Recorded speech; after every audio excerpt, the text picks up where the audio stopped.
We are going to begin with war clouds in Eastern Europe, signs of a conflict between Russia and Ukraine, and it could erupt soon. With more than 100,000 Russian troops amassed near the Ukrainian border, the U.S. State Department has ordered families of American diplomats to get out of the country now. They've advised all private U.S. citizens to do the same, along with non-essential American embassy personnel.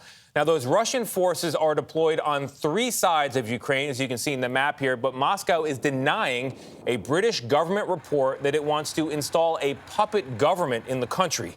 Holly Williams is inside Ukraine for us this morning. Holly, good morning. Good morning. Well, the families of American diplomats here at the U.S. Embassy in Kyiv are leaving Ukraine. But some Ukrainians have told us that they have nowhere to run and can only hope for peace with the threat of Russian attack hanging over them. A crossing point on Ukraine's northern border with Russia. On the other side of this frontier are around 100,000 Russian troops.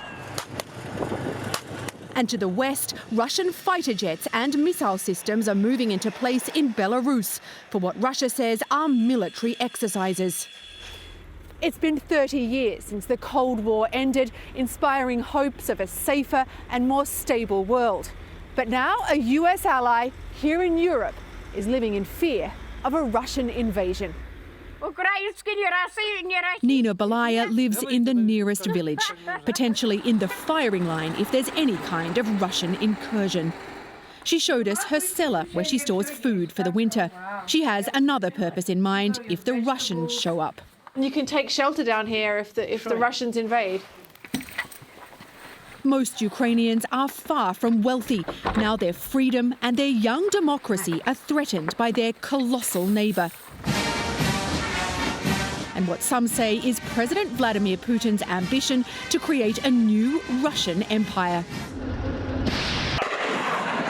Russia claims it has no plans to invade and blames the US and its allies for ratcheting up tensions by arming Ukraine.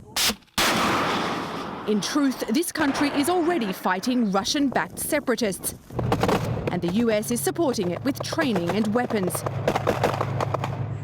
$200 million of emergency military assistance from America has already started arriving.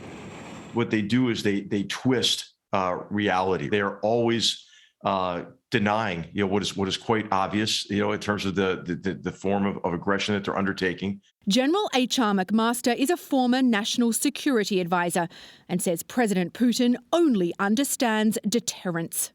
What lessons should the US have learned by this point about how to negotiate with Russia, how to negotiate with Putin?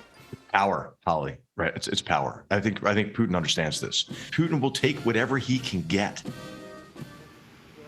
Another shipment of American military equipment and munitions is expected to arrive here in Kyiv tomorrow morning. Meanwhile, NATO has just announced that it is sending troops, fighter jets and a warship to bolster defences in Eastern Europe. Gayle. All right, Holly Williams reporting from Ukraine. Thank you very much, Holly.